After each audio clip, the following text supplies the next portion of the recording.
fala. Agradeço a participação. Hoje a gente tem a satisfação de ter conosco o professor Marco Mello. O nome dele inteiro é Marco Aurélio Ribeiro de Mello, né? É biólogo formado pelo FRJ, com doutorado pela Unicamp, a Universidade de Ulm, é isso? Na Alemanha? Isso. É essa a pronúncia? Tá. Isso. Trabalhou como pesquisador associado na Universidade de Ulm e hoje é professor do IB da USP, né? Trabalha bastante na formação de jovens cientistas e na divulgação do conhecimento científico, né, no público. Eu acho que depois ele vai compartilhar conosco links do blog e de páginas que ele tem.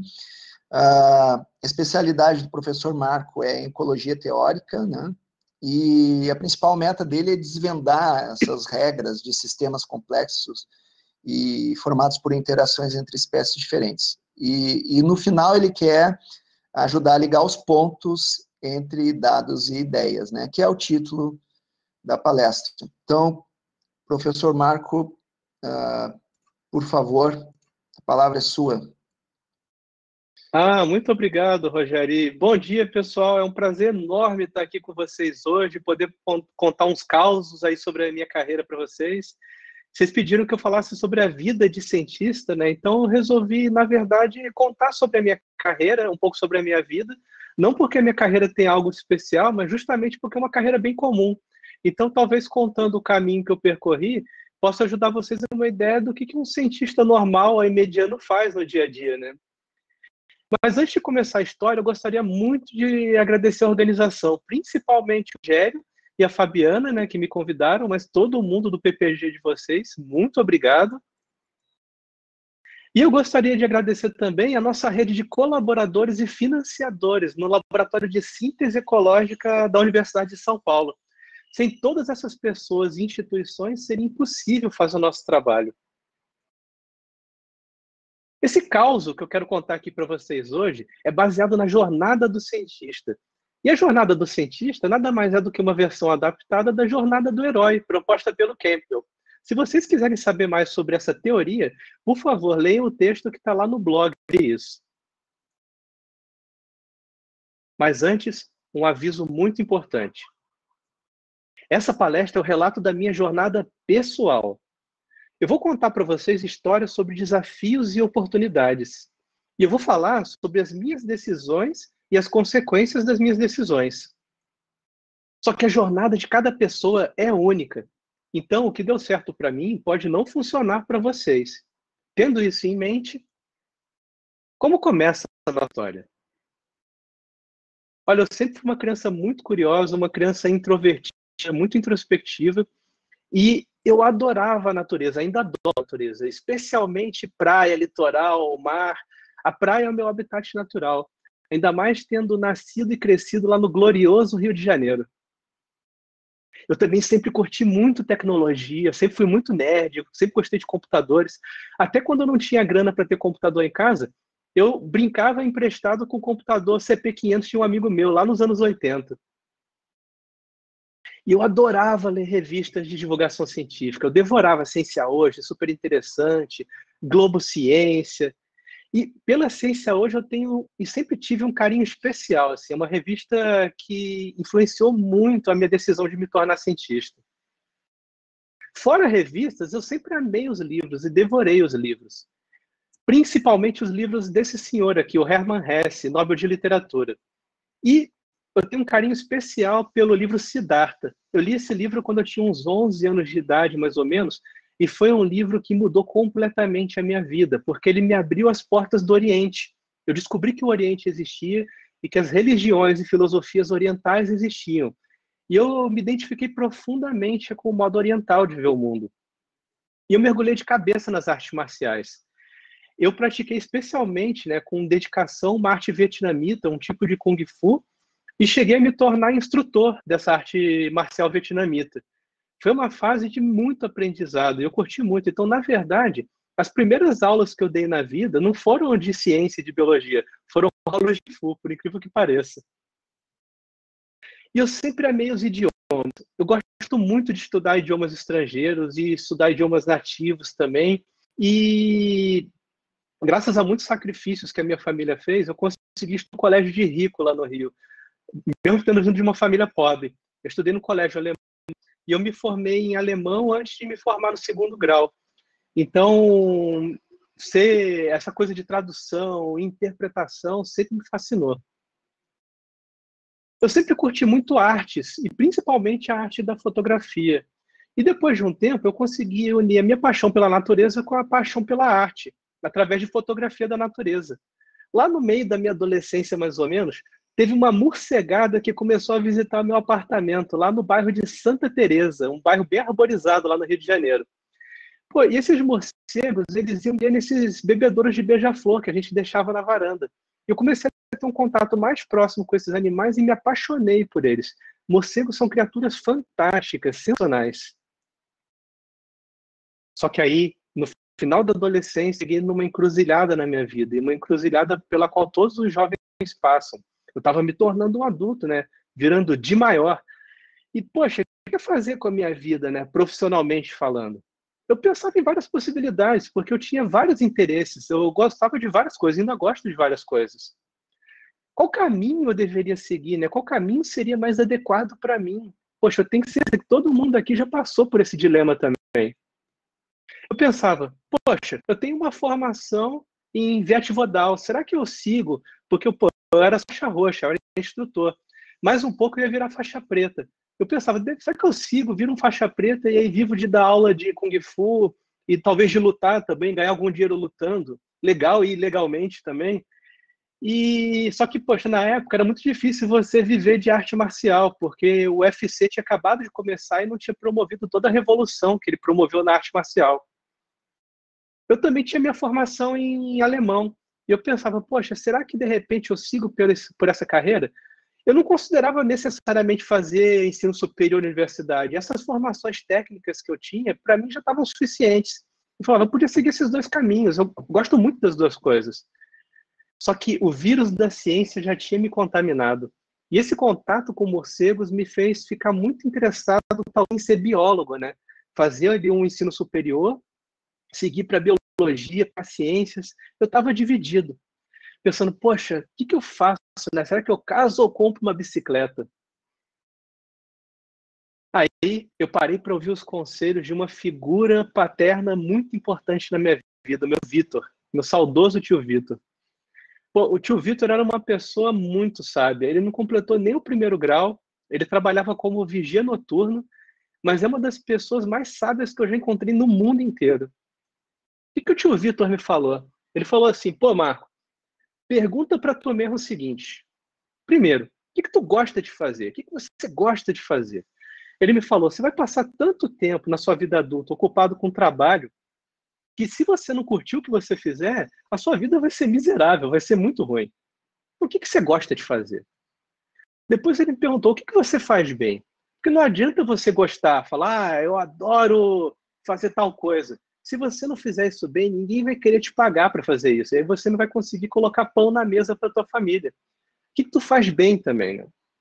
E meu tio Vitor perguntou também, pô, Marco, o que tu faria mesmo depois de ganhar na Mega Sena? Ou seja, se você não precisasse mais trabalhar para sustentar a sua família e o trabalho fosse só por prazer ou por senso de missão, o que você faria, mesmo de graça?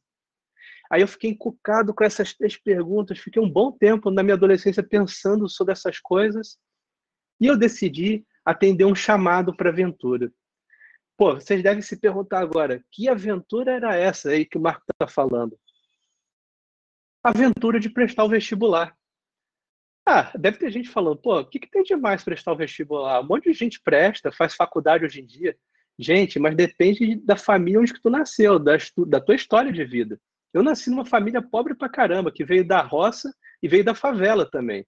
Então, você pensar em fazer universidade na minha família era uma ideia meio Torre de Marfim, né? É que nem você ir para um mundo completamente desconhecido, porque quase nenhum parente meu tinha se formado no ensino superior, e quem tinha se formado tinha feito faculdade particular do interior, assim, aquela da esquina, né? Tipo, ninguém tinha nunca ido para uma universidade pública, né, fazer uma formação em ensino superior. Mas eu falei, eu vou tentar. E aí, pô, estudei, né, me dediquei, tive muita ajuda de muita gente e deu certo. Eu acabei passando. E aí começou a fase da formação na minha carreira, ou seja, a graduação. Eu entrei no mundo desconhecido, saí da minha tribo, do meu mundo conhecido, e fui fazer a graduação em biologia na UFRJ, também conhecida como a gloriosa Universidade do Brasil. Nossa, e foi um tempo em que minha cabeça mudou muito, mexeu muito, porque principalmente quando tu vem de uma família pobre, uma família que não teve acesso à educação, direito, quando você descobre o mundo da universidade, você percebe que o mundo é muito maior do que o mundo da sua família, que as possibilidades são muito maiores do que você imaginava. E principalmente por causa das leituras que eu comecei a ter contato na faculdade, né? Esses livros que biólogo adora, Dawkins, Diamond, Gould.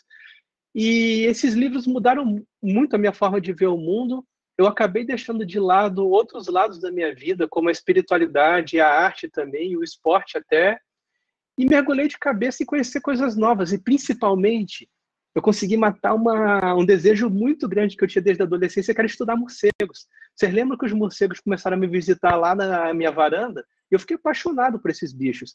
Aí eu tive uma sorte enorme de conseguir um estágio com morcegos no segundo período da faculdade, lá no laboratório do professor Fernandes.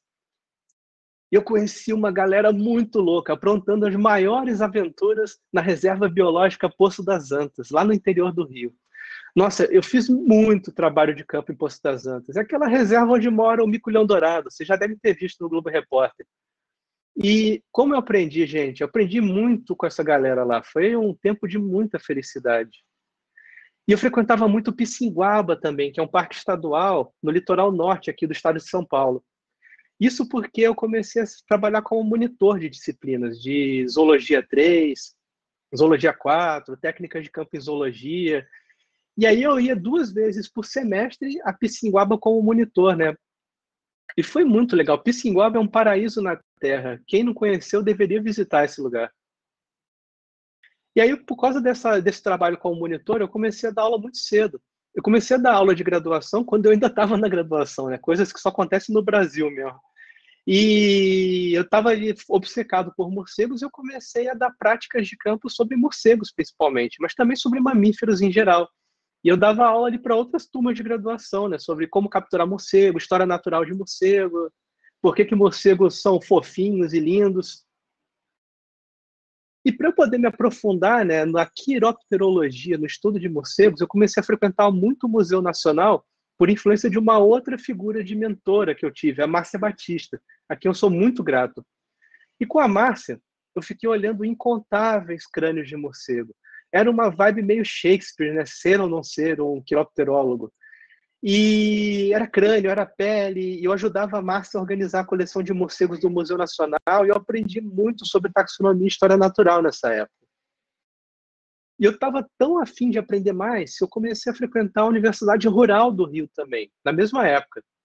Eu comecei a ir no laboratório do professor Adriano Perac. E aí eu tenho que fazer uma pausa solene aqui nessa história de hoje, porque o professor Adriano Perac é o grão-mestre da quiropterologia brasileira.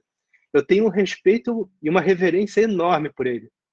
Eu aprendi muito com a equipe dele também, e principalmente com o Marcelo Nogueira e com o André Paul, que me ensinaram ali a quiropterologia na prática, no dia a dia. E foi nessa época que eu conheci a principal figura de mentora da minha vida, a professora Elisabeth Kalko, que era professora lá na Universidade de Ulm, na Alemanha. Olha só, no primeiro momento eu não tive contato direto com ela. Por a minha sorte, tinham acabado de inventar o e-mail, estou ficando meio antigo mesmo, e eu comecei a mandar e-mail, consegui o contato da professora Kalko, e olha só que legal, ela começou a responder os e-mails de um aluno de graduação de um país de terceiro mundo lá do outro lado do planeta. Ela era uma pessoa muito prestativa, muito paciente, e ela começou meio que a fazer uma mentoria. Ela foi minha mentora à distância, né, por e-mail mesmo. Só cabe aqui um parênteses, logo antes disso, os primeiros contatos que eu tive com colegas estrangeiros foram por carta ainda.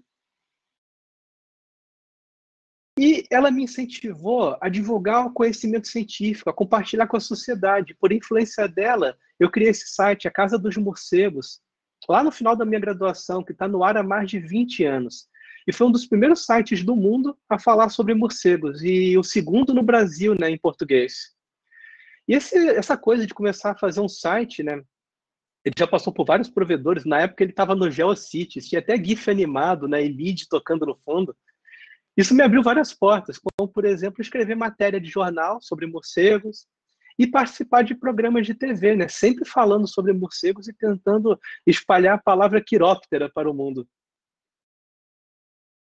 E logo depois, né, dessa fase da graduação, eu comecei a fase da transformação na minha jornada do cientista, que era a pós-graduação.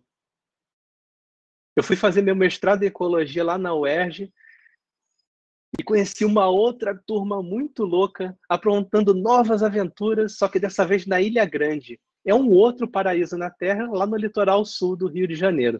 Outro parque estadual que vale muito a pena visitar. Nossa, eu aprendi muito na Ilha Grande, gente. Eu estava ali na minha zona de conforto, né, na Mata Atlântica de Baixada, Mata Atlântica costeira, Restinga, Manguezal, praia.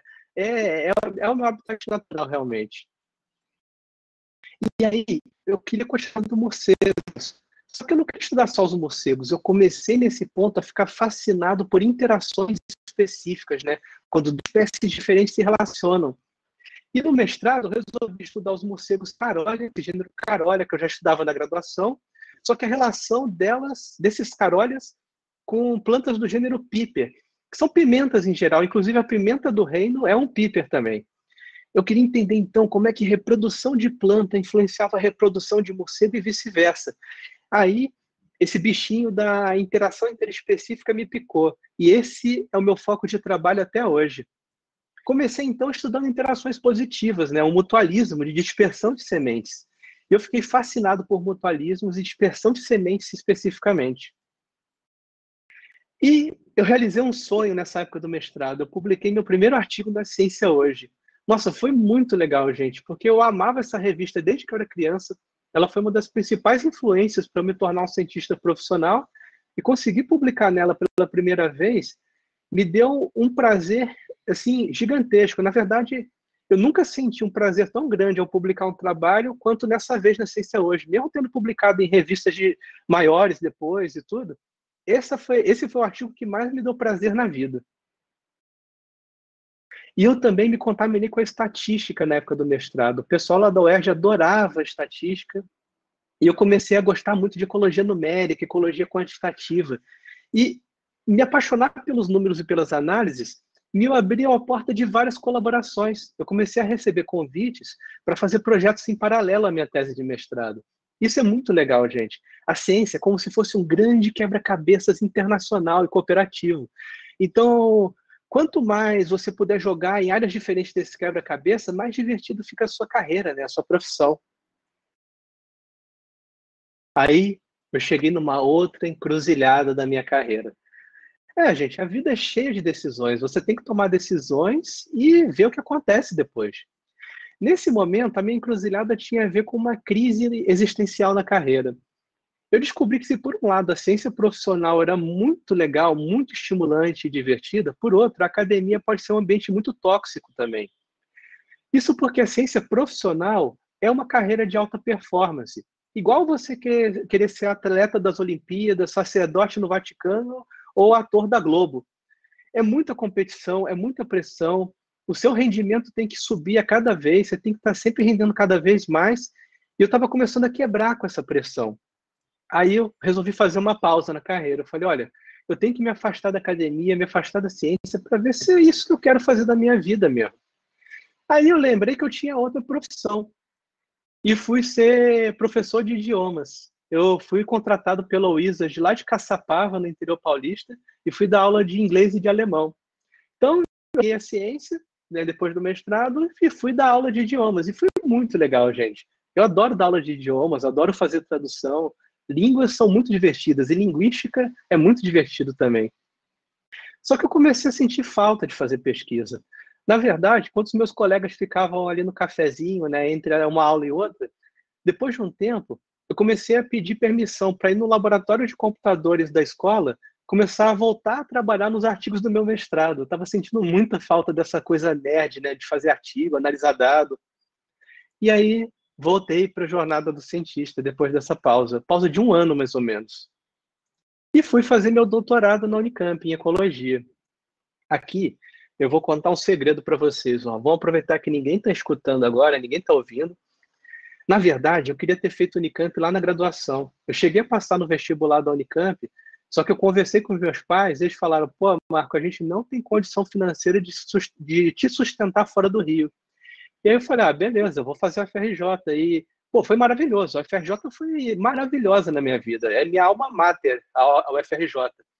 Mas eu consegui retomar o sonho de fazer Unicamp no doutorado. E aí, agora eu conheci outra galera e fui trabalhar em outro tipo de Mata Atlântica. Ao invés de estar ali no litoral, né, nas baixadas, eu fui para Mata Atlântica de montanha, para Mata Nebular, lá no Parque Intervales, no interior de São Paulo, no maior contínuo de Mata Atlântica que ainda existe. E eu conheci pessoas sensacionais no Parque Intervales, principalmente o seu Ditinho.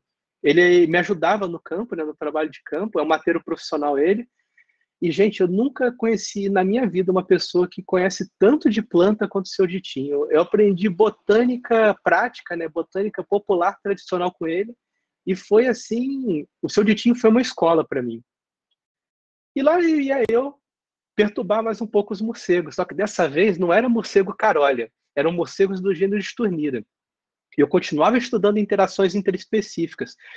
Eu tinha ficado muito encucado com essa questão de como é que reprodução de planta afeta a reprodução de animal. E eu queria estudar isso com outro modelo, eu queria ver se coisas um pouco diferentes rolavam em outro par de interação. Só que eu queria dar um twist aí na história, eu queria aprender técnicas novas, teorias novas. E aí eu contei de novo com a minha mentora à distância. Eu aprendi telemetria à distância, né, com perdão do trocadilho, com a professora Calca e a equipe dela. Ela me botou em contato com alunos dela que faziam radiotelemetria lá no Panamá, e com eles eu descobri que equipamentos eu podia usar para responder as minhas perguntas, e comecei a estudar a ecologia do movimento. Eu queria entender como é que a relação dos morcegos com as plantas afetava a maneira como os morcegos usam o espaço. E como é que, em última instância, isso afetava o processo de dispersão de semente na área. Aí fui eu unir o meu interesse nerd por tecnologia na infância com o meu interesse por natureza e ciência também. Então, nesse ponto, os meus caminhos começaram a se cruzar de novo na minha vida. E aí teve uma outra transformação muito legal nessa época. Eu comecei a ir lá para o Parque Estadual da Ilha do Cardoso. Voltei para a minha zona de conforto, né, perto da praia, ali perto do mar. Eu fui fazer um curso de campo, de frugivoria e dispersão de sementes, lá na Ilha do Cardoso, com uma equipe sensacional de professores. Eu aprendi muito nesse curso de campo, ele mudou a minha carreira de novo, porque foi nele que eu descobri que existia a ciência de redes. Nossa, gente, essa história de redes complexas é apaixonante. Eu comecei a perceber nessa ferramenta conceitual e operacional que existiam formas de eu colocar em prática as minhas ideias mais malucas. A ciência de redes permitiu que eu botasse em prática alguns projetos meus que estavam engavetados há muito tempo. Ela abriu várias portas e hoje estudar redes é um dos pilares do meu laboratório. E foi um pouco depois desse curso que aconteceu a maior transformação na minha jornada. E nenhuma transformação se compara a essa. Eu me tornei pai, no meio do doutorado, né? Imagina só, fazer um doutorado já não é mole, né? Imagina fazer um doutorado com um filho recém-nascido, né? Mas o meu filho foi a maior bênção na minha vida e ele, inclusive, me tornou um cientista melhor, porque eu aprendi a valorizar cada vez mais cada minuto da minha vida, priorizar as atividades e me tornar uma pessoa mais disciplinada, mais ordenada também. E eu decidi nesse ponto, lá no final do meu doutorado, que eu precisava aprender mais. Eu estava muito cru, eu estava muito fraquinho e eu precisava aprender mais coisas. Então eu falei, eu tenho que ir lá com a minha mentora à distância e ter contato real com ela. Aí eu pedi uma bolsa de doutorado sanduíche para o DAD, por sorte fui contemplado, e fui lá para a Universidade de Ulm, lá na Alemanha, fazer 1 ano de doutorado sanduíche com a professora Calco. Essa foi a mudança de ambiente mais radical na minha história, né? Mudei lá para as florestas temperadas, saí do mar para a neve. E conheci uma outra turma realmente muito louca. E era, nossa, gente, a equipe de trabalho da professora Calco era muito legal. Se por um lado a academia pode ser muito tóxica a maior parte do tempo, isso depende muito de quem está no comando. E a professora Calco era uma chefe que criava uma atmosfera maravilhosa de trabalho, uma atmosfera de colaboração, de coleguismo. E eu aprendi muito nesse ano. Depois eu retornei ao Brasil e finalmente consegui minha faixa preta. Só que não era uma faixa preta em artes marciais, era uma faixa preta em ciência, era o título de doutor, lá na Unicamp. E aí começou uma outra fase na minha vida, que era o estabelecimento. Eu já tinha o meu treinamento de cientista e precisava ver onde é que eu ia exercer profissionalmente a ciência, né? Aí eu pedi uma bolsa de jovem pesquisador para a FAPESP e fui lá para a UFSCar trabalhar como JP. Para quem tiver curiosidade, um JP é uma coisa intermediária entre um pós-doc e um professor.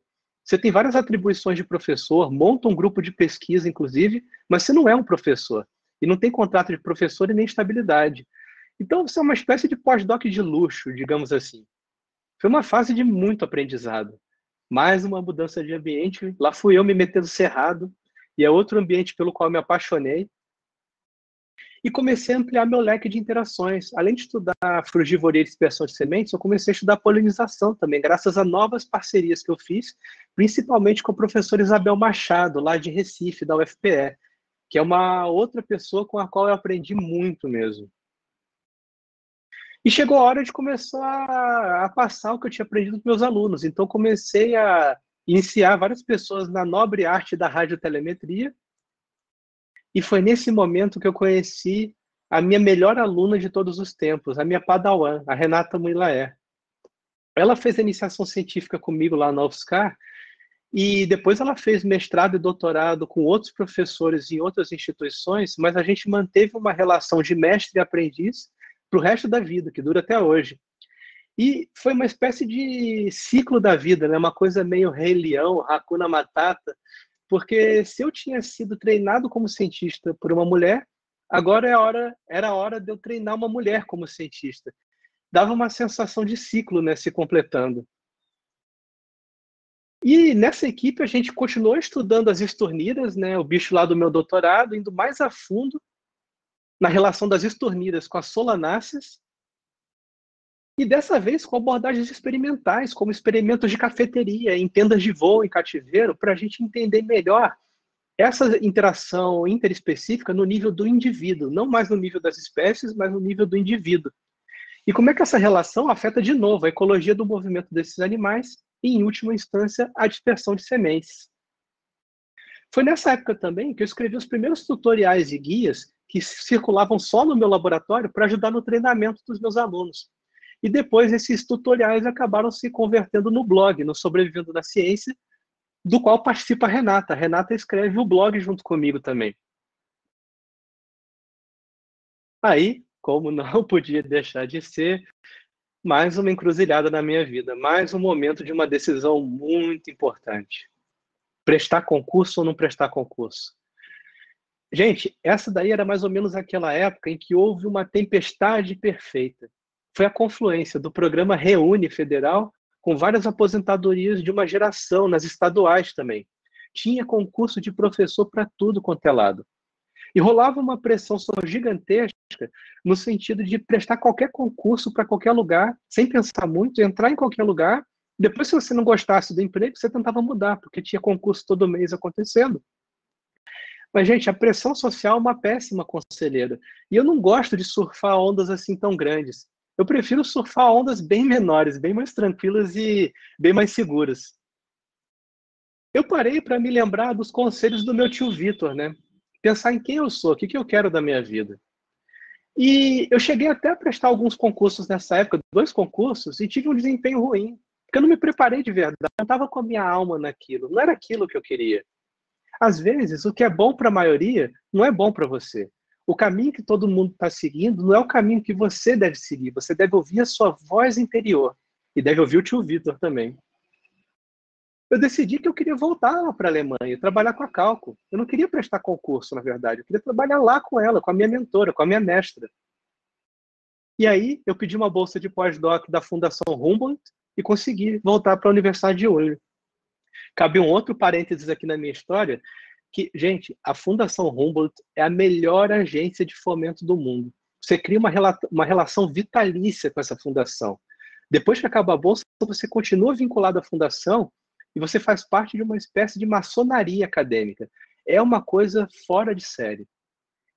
Aí estava lá eu de volta para a Universidade de Ulm, e dessa vez ampliando o meu leque de interações. Eu comecei a me interessar por interações negativas também, como a destruição de sementes, o roubo de pólen e de néctar e as zoonoses e outros tipos de parasitismo também. Eu comecei a me apaixonar também pelo lado negativo da força, pelos antagonismos. Agora eu estudava antagonismos e mutualismos e tentava entender a relação entre os dois. E cada vez mais eu me mergulhava nas abordagens computacionais, né? Só trabalhando no computador, eu tinha abandonado o trabalho de campo, trabalhava com bases de dados, principalmente, análise de Big Data. E foi muito legal, porque foi nesse momento que eu consegui o primeiro emprego formal da minha vida. Eu consigo ganhar meu dinheiro desde os 15 anos de idade, né? Fazendo corre aí onde dá. Só que eu sempre trabalhei com bico, né? Sem carteira assinada ou como bolsista. Nem quando eu trabalhei em algumas empresas eu tive a carteira assinada, né? Coisas de Brasil também. Só que aos 33 anos de idade, meu primeiro emprego formal com um contrato foi lá na Alemanha, como pesquisador associado. Mais uma dádiva da minha mentora. E aí eu trabalhei lá, estava feliz, eu tinha decidido que eu ia me estabelecer lá na Alemanha ou na Europa, ia ficar mais alguns anos trabalhando como pesquisador para me qualificar e, quem sabe, conseguir um cargo mais estável, depois de uns 10 anos como pós-doc no mínimo. Só que a vida me deu uma rasteira. A minha mentora morreu. Ela morreu muito cedo, de forma inesperada, e o sistema acadêmico alemão, ele é muito cruel. Na verdade, ela era a chefe do departamento, e chefe lá é um cargo vitalício. Então, quando a chefe morre ou se aposenta, acaba o departamento. Depois de um tempo, eles contrataram uma outra professora, só que essa professora tem a liberdade de formar uma equipe completamente nova.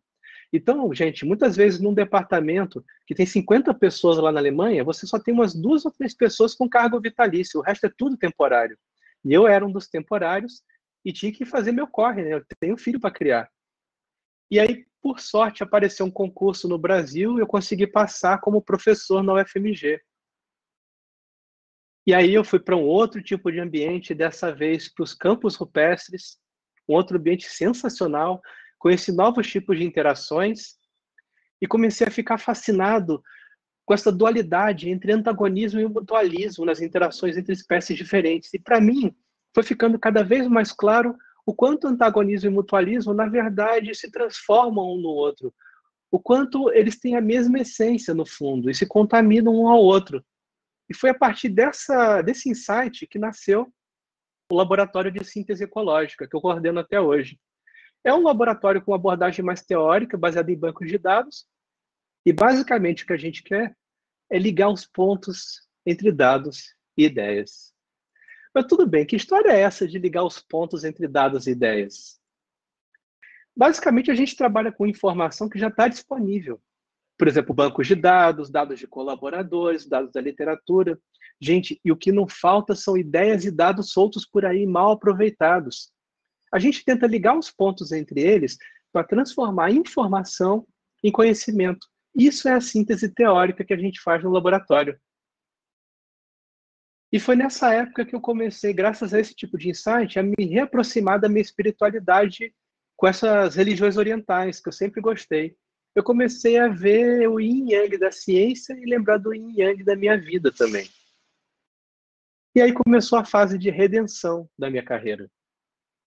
Por questões familiares e pessoais, eu mudei da UFMG para a USP, prestei novo concurso, voltei para o probatório, e agora estou num ambiente que eu adoro, no maravilhoso Instituto de Biociências da USP, que até tem um jardim japonês. Fica a dica, é um lugar maravilhoso para meditar antes de começar a trabalhar. Finalmente eu realizei meu sonho de ter um laboratório próprio, com uma sala só para mim e um laboratório para os meus alunos, equipado do jeito que eu gosto. E eu formei uma equipe da qual eu me orgulho muito, uma equipe maravilhosa, com pessoas de diferentes países e diferentes estágios da carreira. E com a Renata, né? A Renata está sempre presente na minha vida. Hoje ela é pós-doc, né? Ela já é uma mestra Jedi independente, tem a faixa preta dela, e ela é pós-doc lá na Nova Zelândia, só que ela mantém um vínculo informal com o meu laboratório, e a gente continua escrevendo paper, dando aula, escrevendo blog, dando entrevistas juntos. A gente faz um monte de coisa juntos. E ela me ajuda a cuidar da criançada também hoje em dia. Continuamos montando quebra-cabeças, e dessa vez com colaborações cada vez mais diversas, no mundo todo, em diferentes países. E um desses quebra-cabeças que a gente tem montado lembra muito a parábola do elefante, uma parábola taoísta. Tinha um grupo de monges que eram cegos. Eles estavam passeando na floresta. Aí eles toparam com um elefante. Pô, mas que bicho é esse? Eles nunca tinham encontrado um elefante antes. Aí um monge pegou o rabo do elefante e falou, isso é um pincel. Um outro monge pegou o marfim do elefante e falou, olha, encontrei uma espada. Já um outro monge abraçou uma das patas do elefante e falou, olha, isso aqui é uma coluna de um templo. Se a gente parar para pensar, cada monge desses não estava errado. Só que nenhum deles individualmente tinha a visão completa daquele quadro. E a mesma coisa acontece na ciência em muitas histórias, inclusive nas interações entre espécies. E aí nasceu o insight para fazer a minha tese de livre docência, em que, junto, né, na equipe do laboratório, com mais de 10 anos de pesquisa, juntos nós descobrimos que, no caso das redes de interações, as pessoas estavam cada uma enxergando uma parte dessa história, mas dá para botar essas peças juntas e enxergar o quebra-cabeça como um todo, dá para enxergar o elefante completo. E é o que a gente propõe nessa tese de livre docência. Como é que termina essa história, então? Ouvindo o tio Vitor. Agora, na fase da redenção da minha carreira, eu tenho sempre pensado o que eu gosto de fazer, o que eu faço bem e o que eu faria mesmo se eu ganhasse na Mega Sena. Isso ajuda a gente não só a trilhar a jornada e se estabelecer, mas ajuda a gente a fazer as pazes com a gente, depois que a gente cumpre o objetivo que a gente tinha, para a gente poder largar a batalha para trás, largar todas as feridas para trás, curar essas feridas e redescobrir quem a gente é. Na verdade, o tio Vitor tinha ensinado para mim o conceito de Ikigai, mesmo sem ele conhecer esse conceito. É um conceito que eu estudo muito a fundo hoje, um conceito de Okinawa, e, de modo resumido, é a sua razão para levantar da cama de manhã. Depois, se vocês quiserem ler, tem um texto sobre isso lá no blog também. Eu tenho recuperado a minha essência, recuperado a conexão com a minha espiritualidade, vendo como é que a minha espiritualidade se conecta com a minha ciência e com a minha arte também. Eu tenho tentado florescer, aproveitar agora uma fase mais madura da minha carreira para poder desenvolver coisas que eu não desenvolvi ainda. E dessa forma, com esse florescimento, tentar reencontrar o meu final no meu começo. Pessoal, eu agradeço muito a atenção de vocês. E se vocês quiserem ver mais algumas histórias e ver mais algumas dicas sobre a carreira acadêmica, eu sugiro que vocês leiam os livros lá do nosso blog. Tem mais informação no site, dá para acessar por esse código. E muito obrigado a todos e todas. Muito obrigado, Marco. Fantástico, fantástico mesmo. Só tenho a te agradecer por essa palestra, assim, que falou de ciência, mas também falou de uma coisa que eu acho muito importante, que é, e que eu sempre escutei isso. Eu tive um tio Vitor também na minha vida, chamado Jober, que sempre me disse assim, faz o que tu gosta, tá? Muito obrigado mesmo, foi fantástico e emocionante ao mesmo tempo. Conseguir tocar a ciência, conseguir falar da ciência dessa forma, né? Misturando a tua jornada, passando essas ideias que a gente tem, os tropeços, os acertos e principalmente escolhas de caminhos, né? Eu acho que hoje, para o jovem, isso é mais do que importante, escutar alguém falando de uma forma positiva, olha, siga no caminho, né? A coisa vai dar certo. Eu acho que é isso.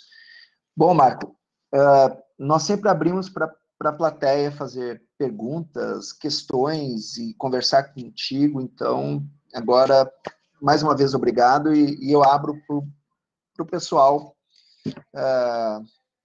conversar com o professor Marco.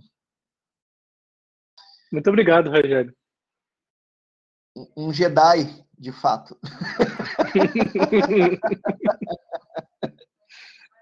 Aproveitem, gente. Não é sempre que nós temos um Jedi. Né?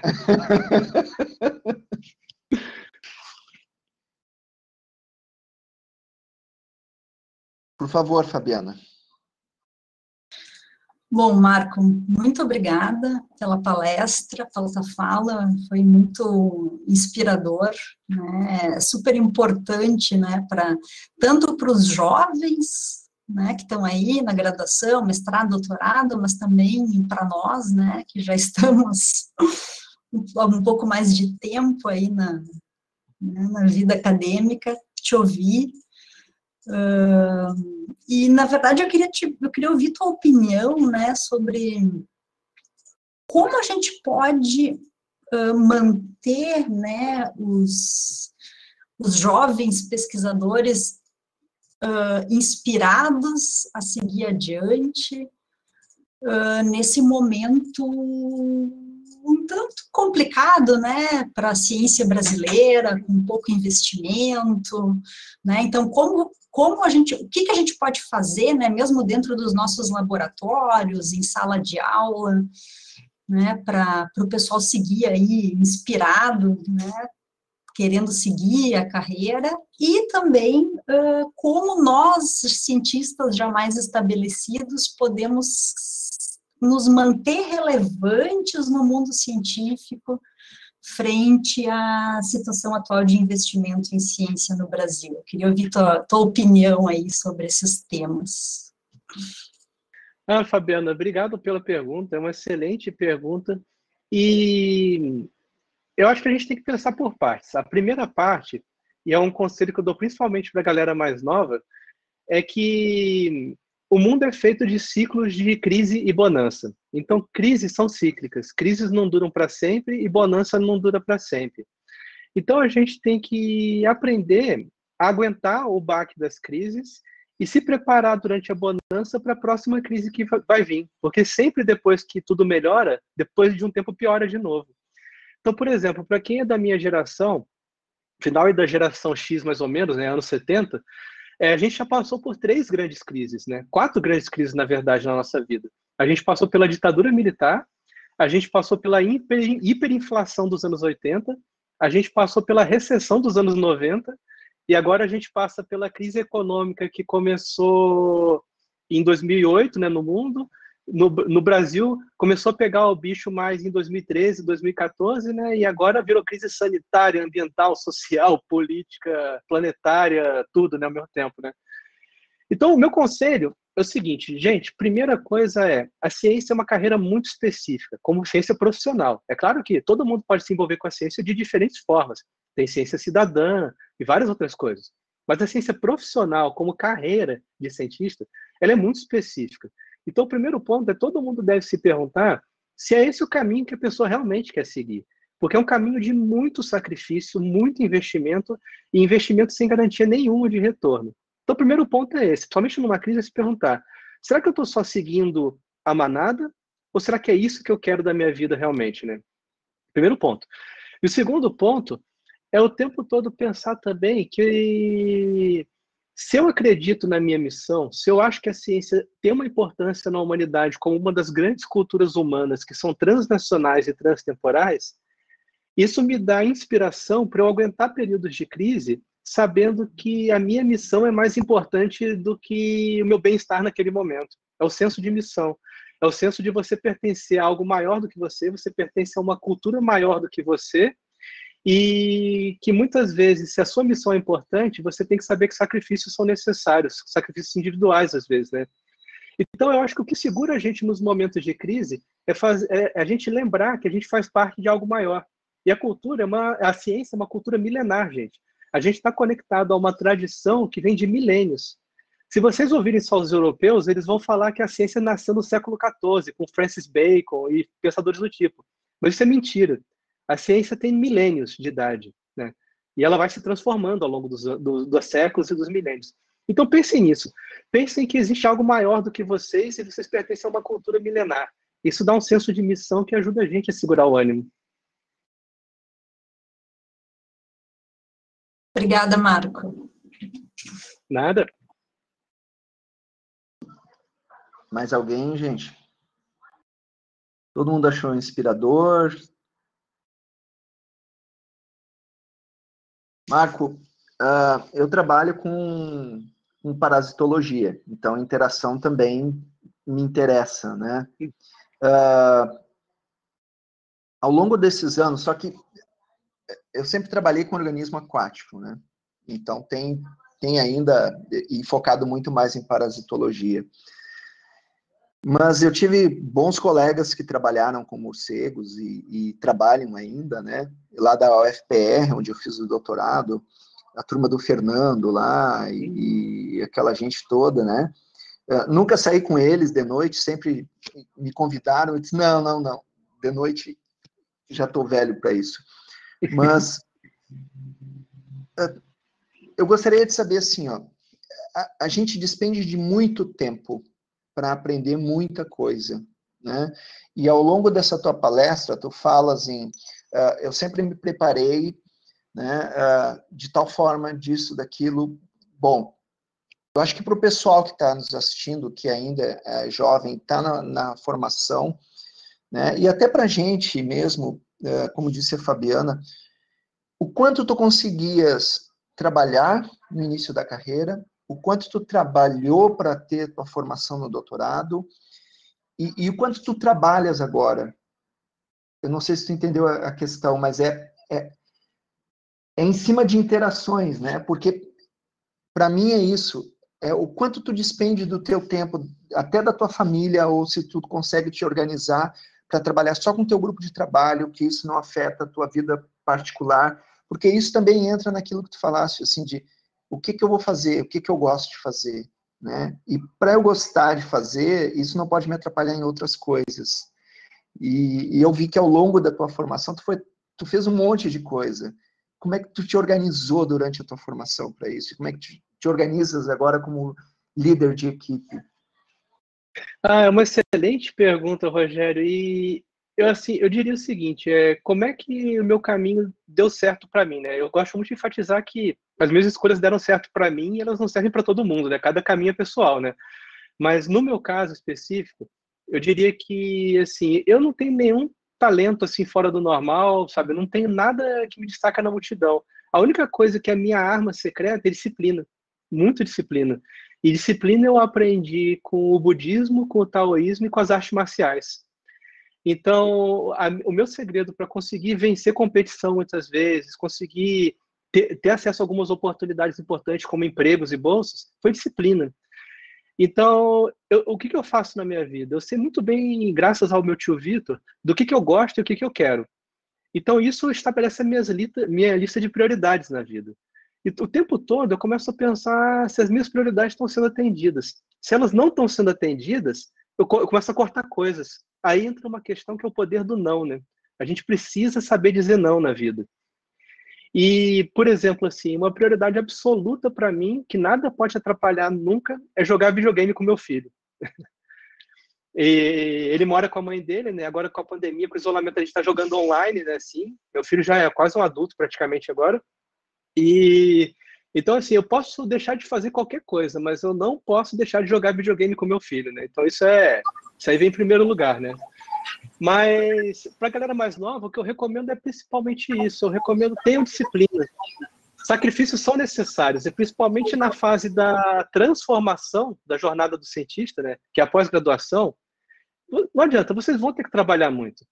A pós-graduação não é um trabalho das 9 às 5.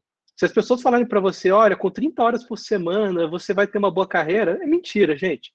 Tem que ter equilíbrio. Você tem que equilibrar a vida pessoal com a vida profissional.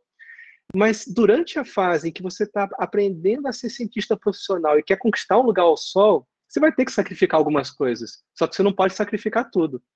Você vai perder algumas festas de aniversário, você vai ter que deixar alguns hobbies de lado por um tempo, mas você não vai perder todas as festas e você não vai largar todos os seus hobbies, né? E eu recomendo especialmente que as pessoas façam um treinamento emocional o tempo todo na carreira. E para cada pessoa uma coisa funciona diferente, né? O espírito, no sentido amplo, pode ser alimentado com a arte, com o esporte ou com a religião. Então é isso, com o emocional de vocês e tenham disciplina, acima de tudo. Obrigado, Marco. Eu não sei se você está conseguindo ver o chat ali, mas o Kleber agradece a palestra, né? E pergunta se o laboratório, o Kleber é um nosso professor, né? É um dos decanos do programa, e ele pergunta se tu tem alguma ação de extensão, se tu pode comentar isso, se vocês realizam essas ações no laboratório. Kleber, extensão é uma coisa muito importante para mim desde a graduação, né? A minha primeira ação de extensão foi o site Casa dos Morcegos, que está no ar até hoje. E aí, lembrando que a divulgação científica pertence ao campo da extensão, né? Está dentro da extensão também. Então, o que a gente faz continuamente, né, no meu laboratório de extensão? Nossas ações de extensão são, primeiro, o blog Sobrevivendo na Ciência, é uma ação de extensão. O site Casa dos Morcegos é uma ação de extensão. E, além disso, a gente faz várias outras ações pontuais, né, de acordo com a oportunidade. Por exemplo, escrever matéria de jornal, escrever matéria de revista, participar de podcast, participar de canais de YouTube. Mas o que é fixo é isso, é o blog e a Casa dos Morcegos. O resto vem de acordo com a demanda. Eu vou até botar o link aqui para vocês no chat. Vou botar primeiro o link do blog, que eu escrevo lá junto com a Renata, né? Mas várias outras pessoas escrevem lá também a convite de vez em quando. Esse é o link do blog. E esse outro que eu vou botar aqui para vocês é o da Casa dos Morcegos. Deixa eu catar o link aqui. Que foi o site que eu comecei lá na graduação, ainda no GeoCities, cheio de GIF animado e música tocando em MIDI no fundo. Agora não tem mais isso, né? Agora ele está mais elegante.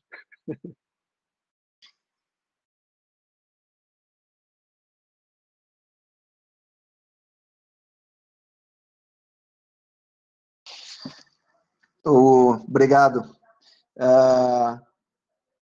O professor Leonardo Maltic está perguntando se, com a tua experiência, né, de trabalho em vários biomas do sistema, cerrado, praia, serra, floresta, te ajuda na sua ciência atualmente? Leonardo, obrigado pela pergunta e me ajuda muito, porque ter trabalhado tanto com pesquisa quanto com ensino em vários tipos de bioma me deu acesso a conhecer na prática, no mundo real, vários tipos de interações. E isso foi abrindo a minha cabeça e foi isso que foi levando ao insight, depois de muito tempo, de que antagonismo e mutualismo é tudo a mesma coisa. São manifestações da mesma essência. E então eu acho que frequentar vários ambientes foi importante para minha formação como biólogo e como naturalista também, né? Para eu poder ver essas coisas na prática e às vezes ter um insight, falar, pô, o jeito que aquela vespa está caçando aquela aranha me lembrou o jeito que eu vi aquele beija-flor furando a corola daquela flor e que me lembrou um parasita que eu encontrei numa abelha coletora de óleo outro dia, sabe? Então ajuda a fazer conexões entre coisas diferentes, né?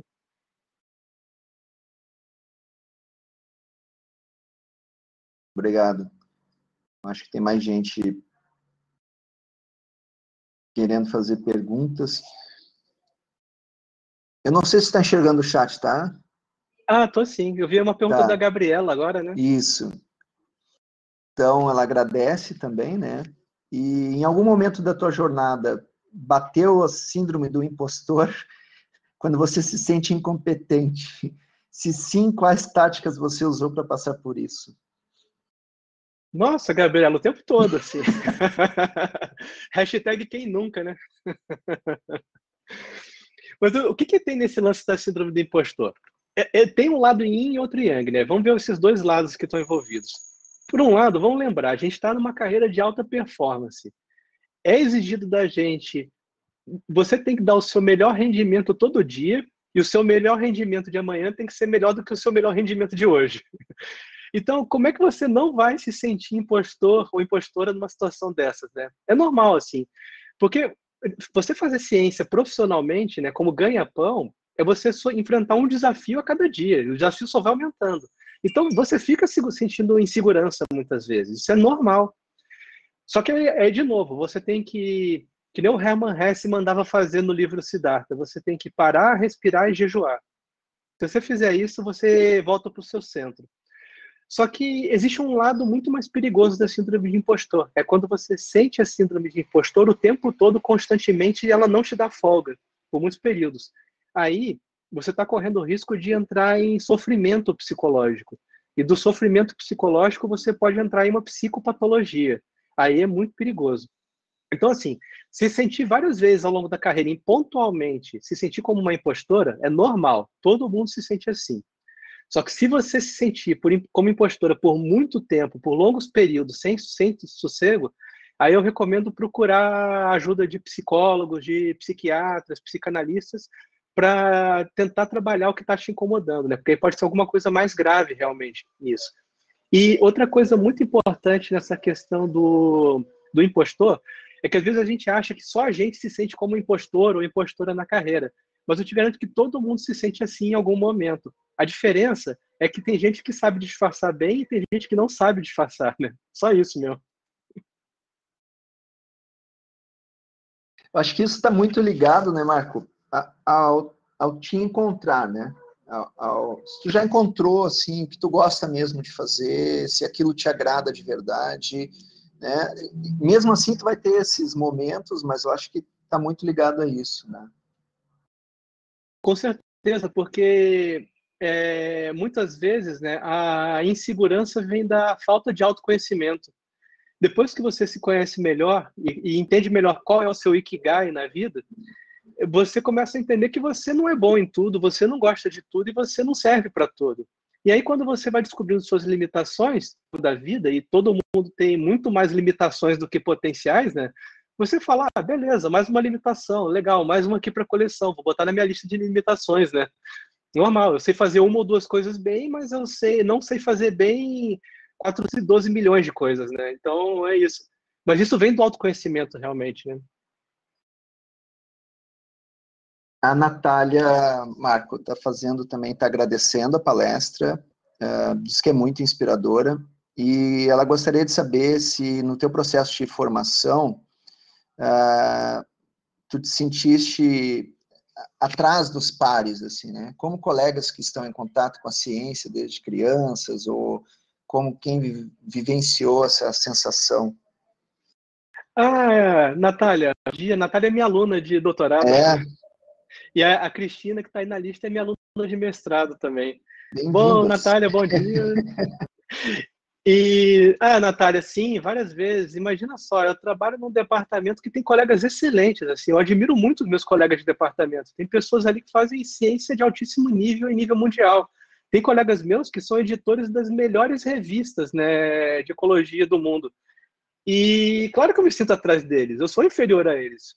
E totalmente inferior a eles. E não tem nenhum problema com isso. Porque eu ocupo um diferente do deles, né? E às vezes você é inferior em uma coisa e você faz melhor outra coisa também, né? Porque nessa nossa carreira de cientista, somente na carreira de professor ou professora de universidade, a gente tem 5 pilares. Você tem a pesquisa, o ensino, a extensão, a orientação e a gestão. A gente atua em 5, como se fossem 5 profissões em uma, né? É 5 em um professor universitário. Então você vai ter colegas que fazem pesquisa melhor do que você, mas às vezes você faz extensão melhor do que seu colega. Você tem colegas que às vezes fazem ensino melhor do que você, mas tem um outro colega que é ótimo na gestão. É aquele tipo de colega que quando vira coordenador de departamento, a vida de todo mundo fica mais fácil, né? Naquele ambiente, né?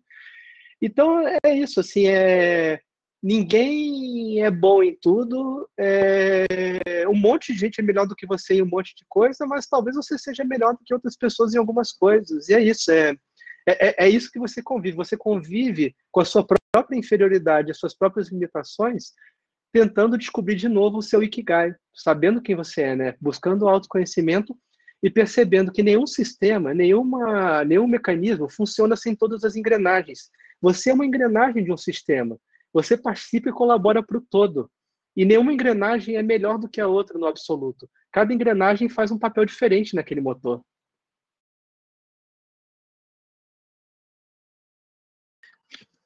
Eu senti isso quando eu entrei nesse grupo do programa aqui, Marco. Eu sempre falei isso, eu nunca escondi isso de ninguém. Eu me senti muito bem recebido e atraído pelas pessoas e pelo grupo que trabalha nesse programa de pós-graduação, né? Então, eu me sinto muito bem, eu me sinto uma parte bem legal, bem importante dessa engrenagem que é o programa de Biologia e Ambientes Aquáticos Continentais, porque tem uma equipe legal trabalhando. Então, isso também eu acho que favorece, né? Tu pode até sentir isso que a Natália perguntou, em algum momento as pessoas trabalham, eu também sou um admirador dos meus colegas, né? Acho fantástico ter muita gente fazendo muita coisa legal, mas eu acho que tu entender isso é legal também, que tu é parte daquele grupo, que aquele grupo está te recebendo e que tu pode colaborar de alguma forma, né? Acho que isso falta na academia ainda, em muitos lugares, né? O problema, Rogério, eu concordo totalmente contigo. O problema é que, como a gente está numa carreira muito competitiva, né, de alta performance, a gente tem que focar muito no individual por muito tempo para a gente ter uma chance de se estabelecer na carreira, né? E o que acontece é que esse treinamento longo, focado no individual, ele faz a gente desenvolver pouco o senso de coletividade. Então, é difícil. A gente precisa pensar em formas na academia de desenvolver mais o nosso senso de coletividade, né? Entender que, beleza, durante alguns períodos você tem que trabalhar para você mesmo, para você poder se desenvolver, se estabelecer, mas você sempre faz parte de algo maior do que você, né? E é isso. Mas é difícil, assim. É uma dualidade que tem na nossa formação que é difícil de vencer, realmente. Bom, pessoal, eu não sei se alguém tem mais alguma questão. Nós sempre estabelecemos um tempo, né, Marco? Que é meio-dia e pouco. Se alguém tem mais alguma questão, por favor.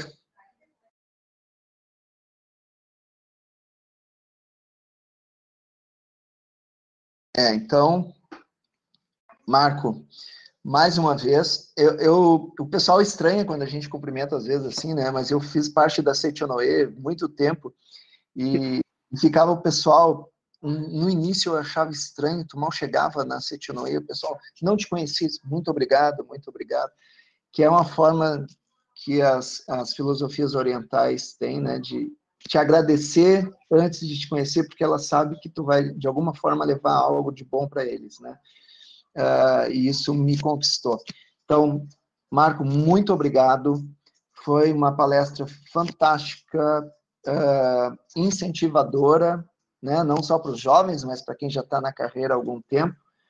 E, bom, espero poder contar contigo em outras oportunidades, para a gente bater mais alguns papos e conhecer mais um pouco da tua carreira, que é, sem dúvida alguma, fantástica. Muito obrigado em nome do programa e dos colegas que estão aqui. Muito obrigado, Rogério. Muito obrigado, Fabiana. Foi um prazer aqui participar com vocês.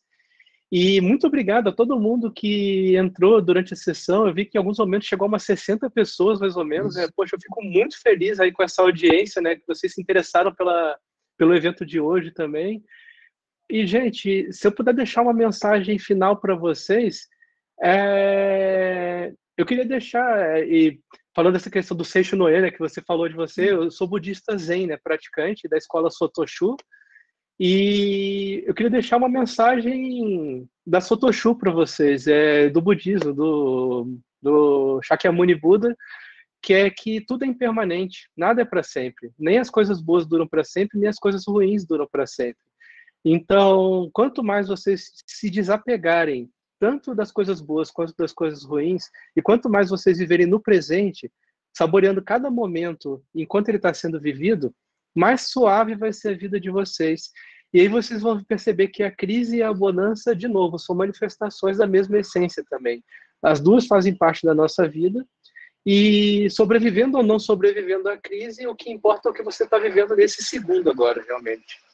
E é isso, força pessoal, tá todo mundo junto, estamos juntos e a gente vai vencer esses desafios. Podem ter certeza disso. Bom, muito obrigado. Então, assim que o Glauco, Marco, nós tivermos a gravação, eu te envio, tá? E a gente vai começar a disponibilizar isso pela página do YouTube do programa, se tu nos permite. Sim, e sim. A gente, tá. Muito obrigado.